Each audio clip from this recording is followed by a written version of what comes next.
नमस्कार। आज हम ईएसआईसी की मेडिकल बेनिफिट स्कीम को आसान भाषा में समझने की कोशिश करेंगे।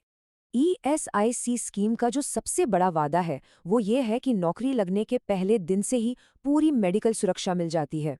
और पता है सबसे अच्छी बात क्या है? ये देखभाल पूरी तरह कैशलेस है। मतलब इलाज पर कितना भी खर्च हो उसकी कोई लिमिट नहीं है, न तो कर्मचारी के लिए और न ही उनके परिवार के लिए। ठीक है, तो आज हम क्या-क्या कवर करने वाले हैं, एक नज़र डालते हैं। हम जानेंगे कि ये स्कीम क्या है, पहचान कार्ड कैसे बनता है, इलाज का पूरा प्रोसेस क्या है और अगर कभी पैसे देकर इलाज कराना पड़े तो क्या होता है। और आखिर में कुछ डिजिटल टूल्स की भी बात करेंगे। तो सबसे पहले चलिए ये समझते हैं कि आखिर ये ईएसआईसी स्कीम है क्या और इसमें कौन-कौन शामिल हो सकता है। देखिए, कर्मचारी राज्य बीमा निगम यानी ईएसआईसी भारत की एक बहुत ही अहम सोशल इंश्योरेंस स्कीम है। इसे बनाया ही इसलिए गया है ताकि काम करने वाले लोगों और उनके परिवारों को बिना पैसे दिए यानी कैशलेस हेल्थ केयर मिल सके। ये हमारे देश में हेल्थ सिक्योरिटी का एक बहुत बड़ा आधार है। अच्छा, अब सवाल उठता है कि इसका फायदा किसे किसे मिलता है। तो देखिए, इसमें नौकरी करने वाले लोग यानी इंश्योर्ड पर्सन्स तो नौकरी के पहले दिन से ही कवर हो जाते हैं। साथ ही उनके परिवार वाले भी, जैसे जीवन साथी, बच्चे और अगर माता पिता उन पर निर्भर हैं तो वो भी। और ये भी जान लीजिए कि रिटायरमेंट के बाद या परमानेंट डिसेबिलिटी होने पर भी बस एक छोटी सी सालाना रकम 120 रुपए देकर इसका फायदा लिया जा सकता है। तो ठीक है, स्कीम तो समझ आ गई, पर इन फायदों को पाने के लिए करना क्या होगा? इसकी शुरुआत होती है एक बहुत ही जरूरी दस्तावेज से। ये है पहचान कार्ड बनवाने का प्रोसेस और ये बहुत आसान है।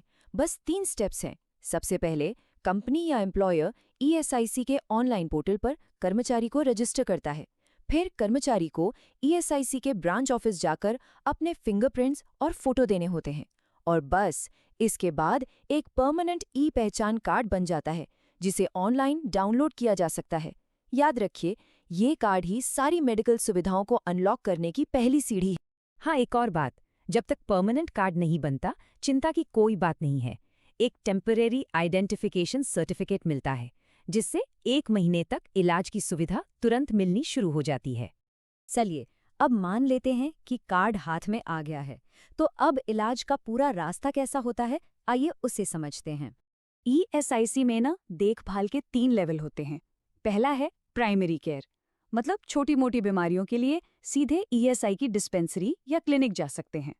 दूसरा है सेकेंडरी केयर, अगर मामला थोड़ा गंभीर है तो डिस्पेंसरी से रेफर होकर ईएसआई हॉस्पिटल जाना होता है।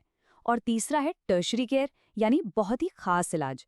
इसके लिए एक फॉर्मल रेफरल प्रोसेस के बाद पैनल वाले बड़े टाई अप हॉस्पिटलों में भेजा जाता है। तो अगर कोई इमरजेंसी नहीं है तो हॉस्पिटल में भर्ती होने का प्रोसेस क्या है? सबसे पहले अपनी डिस्पेंसरी जाना होता है।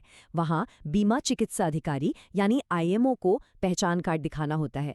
वो जांच के बाद एक ईएसआईसी हॉस्पिटल के लिए रेफरल देंगे और फिर उस रेफरल के आधार पर हॉस्पिटल में भर्ती होकर कैशलेस इलाज, सर्जरी और दवाइयां सब कुछ मिल जाता है। तो याद रखने वाली बात यह है कि शुरुआत हमेशा डिस्पेंसरी से ही होती है। लेकिन अगर कोई मेडिकल इमरजेंसी आ जाए तो तब क्या? तब किसी रेफरल की जरूरत नहीं है। बीमित व्यक्ति सीधे पास के किसी भी ईएसआईसी या पैनल वाले टाई अप हॉस्पिटल में जा सकता है। ये सुविधा बहुत जरूरी है ताकि मुश्किल वक्त में फौरन इलाज मिल सके। और अगर किसी को सुपर स्पेशलिटी ट्रीटमेंट, मतलब किसी बहुत ही खास और बड़े इलाज की जरूरत पड़े, तो उसका भी एक प्रोसेस है।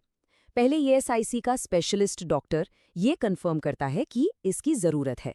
फिर एक कमेटी रेफरल डॉक्यूमेंट्स को प्रोसेस करती है और इसके बाद मरीज को देश के 750 से ज़्यादा बड़े पैनल वाले अस्पतालों में से किसी एक में कैशलेस इलाज मिल जाता है। ये पूरा मैनेजमेंट ईएसआईसी ही देखता है। अब देखिए, ये पूरा सिस्टम तो कैशलेस इलाज के लिए बना है। लेकिन क्या हो अगर किसी ऐसी सिचुएशन में फंस जाए जहां ये मुमकिन न हो? चलिए अब बात करते हैं रीइंबर्समेंट की।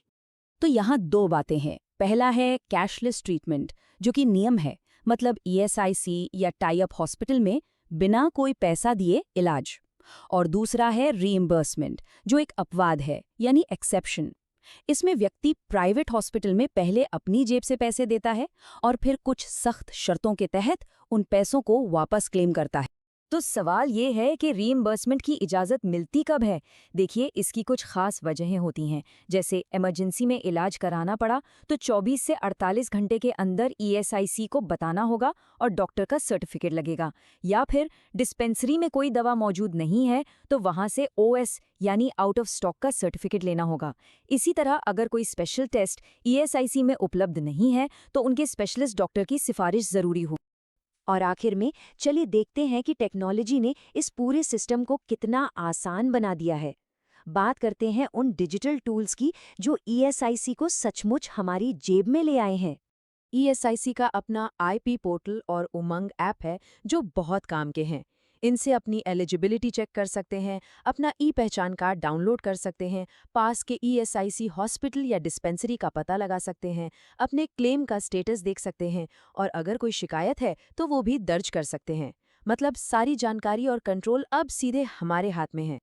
और अगर कभी सीधी मदद या जानकारी चाहिए हो तो ये टोल फ्री हेल्पलाइन नंबर है 1800112526। ये हमेशा उपलब्ध रहता है। तो कुल मिला के बात यह है कि ईएसआईसी स्कीम हेल्थ केयर के लिए एक बहुत ही मजबूत और सुलभ रास्ता मुहैया कराती है। अब स्वास्थ्य की सुरक्षा हमारे अपने हाथों में है। सवाल बस ये है कि क्या हम इसका सही इस्तेमाल करने के लिए तैयार हैं?